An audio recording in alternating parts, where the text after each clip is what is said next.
Right now I'm going to call up Farzam Ehsani. You heard him speaking about that lovely offer earlier on before tea. Farzam, did anyone come sign up? Never enough. No. Okay, never enough, which means a lot of people. Okay, so I'm going to give you an opportunity to host a panel discussion entitled Cryptocurrency Adoption in Africa. Thank you so much. Thank you. Is this on? Is this on? Yeah, can you hear me? All right, excellent. All right, good afternoon, everybody. We're going to catch up with some time, so we've got about 15 minutes for the panel. I'd like to invite my fellow panelists to come up. JP FABRI, please welcome him. He is the MD of ARQ. Actually, let me introduce everybody, then we can welcome them together. We've got Stephen Young, who is the co-founder and CPO of Coindirect. And we've also got ROCELO LOPES, which you all know from, whom you all know from a little earlier. Please give them a warm round of applause.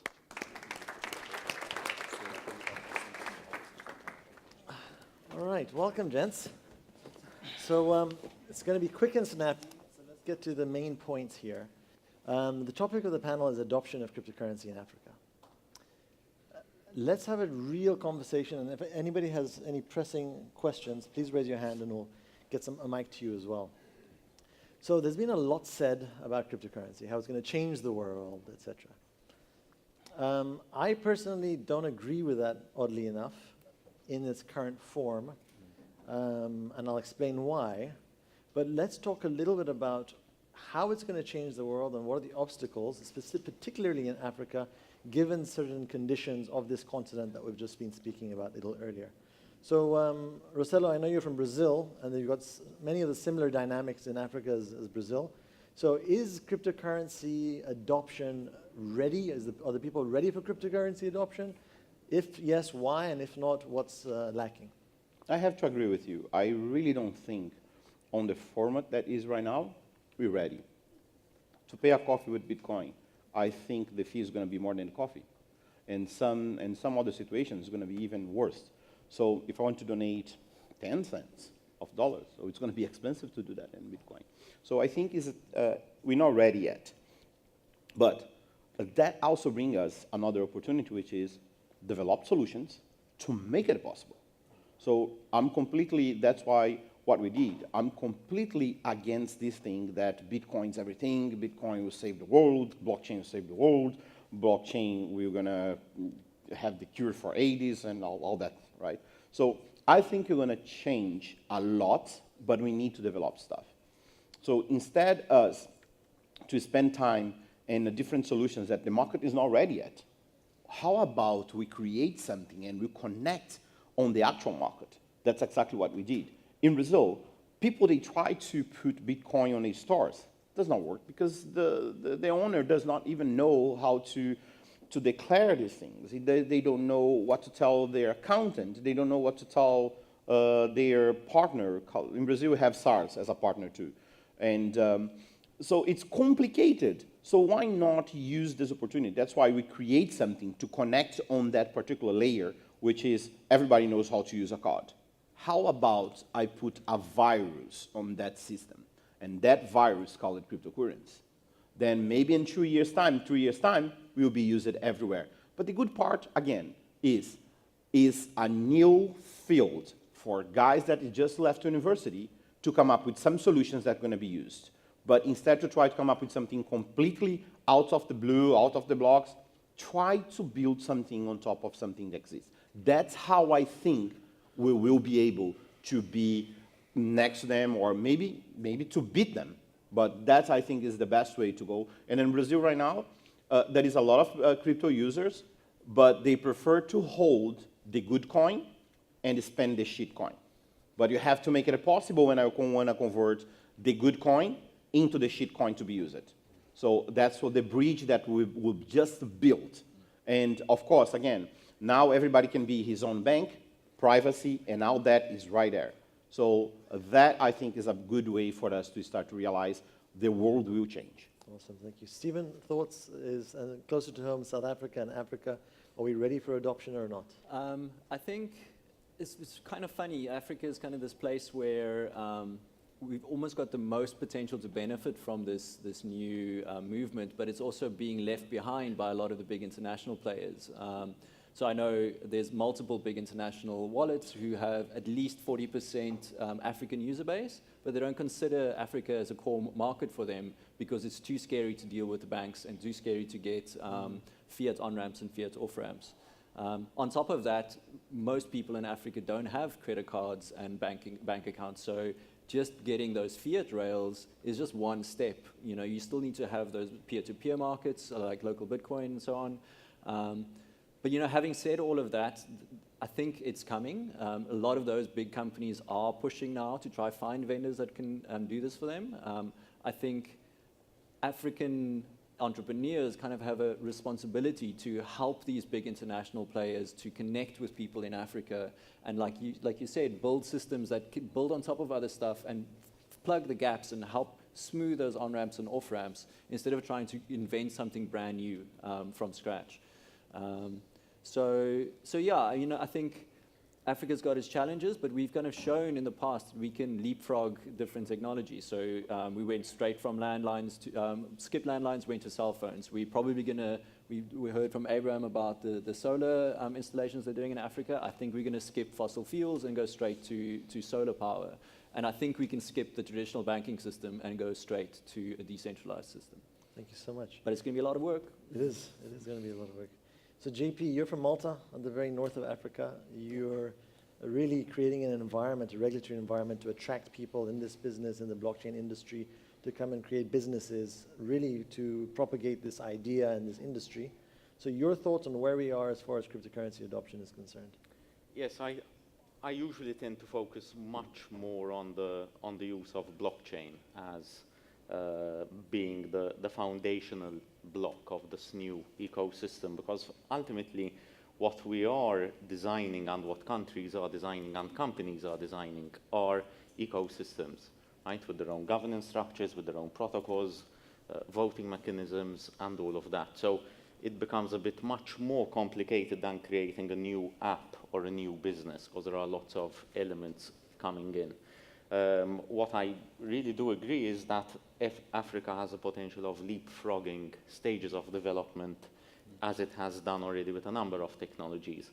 However, although the blockchain gives you that element of trust, and even people might want to use cryptocurrencies because they trust a cryptocurrency more than the central bank of their own country or the currency due to hyperinflation and all of that, the regulatory environment will give an added layer of trust as well. So that's what we, as Malta, are trying to do by giving that comfort zone for people to come in, build businesses based on trust. But in the end, for the true adoption of the masses, I think it has to start very much from the foundational layers of blockchain. Okay, wonderful. Thank you so much.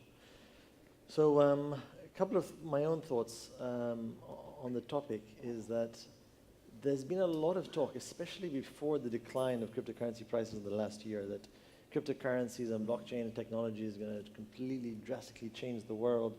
And particularly this idea of financial inclusion has been talked a lot, that we're going to involve everybody in the financial system, no matter what their background. And I think that's a real false promise based on a technology that is just a tool. And what I mean by that is if you've got a tool, how you use it is more important than what it is, right? Whether you've got a knife, a hammer, whatever it may be. And so I think many of the companies also in the blockchain and the cryptocurrency industry are applying the old world order rules with a new technology and hoping that automatically it's going to solve the ills, the social ills of our world, which I think is a real shame and fallacy that we need to pierce and get through that, because ultimately with this tool we need to address the social challenges that we have, and therefore we need to see this as what it is, which is a tool. It will take social will, political will, etc., to change things in regulation, to change the way society works, to actually make things a little bit better as far as financial inclusion is concerned. It doesn't mean that the tool isn't better than the other tools we have in the box, right? So when we think about the fact that remittances are often taxed, when I say taxed, I mean like the intermediaries take, say, 15, 20% of the value that's being remitted into back home. I personally think that's almost a crime to take so much from people that are working so hard to make this value. And so if we can reduce the frictions, that I think is where cryptocurrencies and blockchain technology can come into play. As Simon was saying a little bit earlier on, the world is what we believe it is.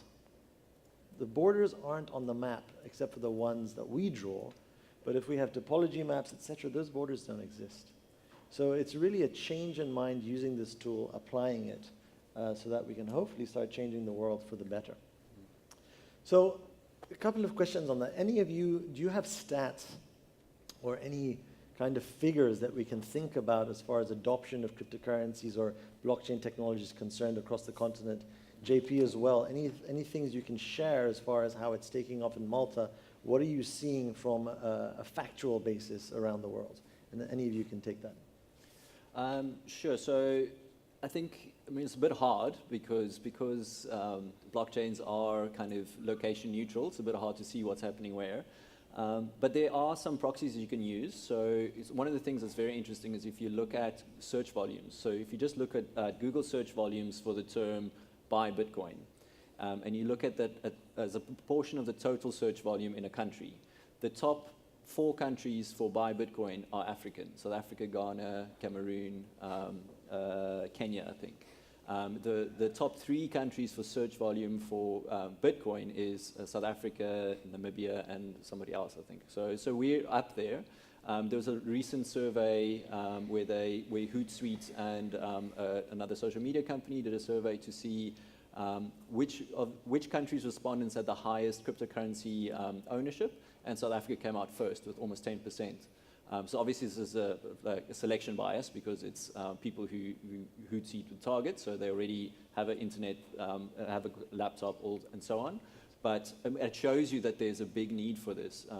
Other things that you also see is you can look at local Bitcoin volumes for Africa and the rest of the world, and the same for Paxful. And what you see is in developed nations, the number of transactions and the value flowing through those peer-to-peer networks they spike with the price. So you'll see as the price goes up, these massive volumes in developed countries. Whereas you look at that in places like Kenya, Nigeria, Ghana, you see the same in Venezuela. There isn't nearly as strong a correlation between the volume growth and the price growth. And that's because I think in developed nations, people are buying cryptocurrency to make money. Speculation. And people in Africa need it. They're hedging out currency risk. They're doing remittances. There's I know of at least one multinational company in the farming industry who are thinking of closing down their African operations because they can't get their customers to pay them. The customers have the money, they just can't pay them. And I'm talking millions of dollars a month, and this is threatening food security, all that kind of thing. And that's just one industry, so this happens everywhere. So I do think there is evidence, but we've got an uphill battle. Awesome, thank you. JP or ROCELO? JP? Yeah, well, I think that these are very, very interesting statistics which show most of the difference between survival or inclusivity versus speculation, right? And I think that is going to be the key determining point. If we had to see the media coverage in the developed world, it would be what the price rally is, what the price crash, and all that hype around that. Whilst what we really need to focus is, there again, creating that ecosystem in order to facilitate adoption. Because once we give people identity, access to financial markets, then we can start really looking at raising up the bar in terms of social living, social standards, and all of that. So it's all about inclusivity, and I think the figures already show that the ability of cryptocurrency to be a solution to broken traditional systems. Thank you. Yeah, it's funny. It's like we have all this technology available. We have the tools. We have the means. We have everything. But we're still missing the most important part, the internet. If you just look, like there is some countries, I mean, in Africa, they barely have internet. So on the moment that maybe the whole world is covered by internet, then I think how that situation will be solved. So if I have to have a birth certificate of my son, my daughter, I can do straight on the blockchain. There we go, problem solved. If I want to register, let's say I just bought a car, done. So I think the internet took over the entire world, maybe the satellite connection. Google are working on it, Tesla is working on it. So I think on the next 2 years, we'll be very interested how they will put people, how they will go connect people. As well, it's not, especially in Africa, it's not everyone that has a smartphone, but very soon will be everyone, because the old phone is not going to be possible to use. And, well, we're close to Venezuela. We see the kind of problem that they are facing. They are crossing to buy Bitcoin in Brazil side, because they can get it, and they prefer to hold on Bitcoin, their own currency. And then where they can get it? In Brazil side. So there is a lot of people from Venezuela buying. And just for me to finish, there is one thing that we are working on it. Everybody's saying we need to, in Brazil there is 40 million people without banking, to not be included in the banking system. We're now working on them. We are trying to get the other 160 that is in a bank to get out of the bank and get a better system. But we need to create it. And the key for that happen is still the internet. Awesome. All right, I'm going to take a couple of questions from the floor, so please think about your questions. If you have them, I'll make a comment while you're thinking about your questions for the panel. I think while we're still not quite ready for mass adoption yet, even given scalability, etc., there are many interesting use cases right now with cryptocurrencies. In the break, I was speaking to somebody, and he was saying how cryptocurrency prices in South Africa are so much more expensive. And this individual was saying, oh, why are the exchanges charging so much more? And I was explaining it's actually not the exchanges, but it's the market. So in South Africa right now, given the regulations, interestingly enough, so I'll use ourselves, Valor, as an example. So we raised some money offshore. We brought the money into South Africa. And then we thought, okay, we need to use some of that actually to buy some float for Bitcoin, just to make sure that we can facilitate the trades on our platform.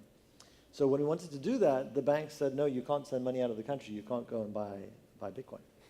So we said, well, why not? They said, no, there's no code for exchange control, so you're not allowed to send your money back out of the country. So here we are, where our only choices really were to buy from local exchanges, which was difficult in and of itself for various reasons. I won't go into that. But we couldn't buy the cryptocurrencies that we wanted to, and so we had to rely on individual people's allowances to go and convert their rands into dollars, go offshore, buy the rands, and then send them to us, which is crazy if we're a country that's trying to actually promote economic activity, promote startups, etc., when we don't allow them to do that. So that's one problem, but with that problem comes benefit. So we at Valor also we've got a couple of requests recently from big exporting companies. And they've said, listen, there is this premium of Bitcoin in the South African market.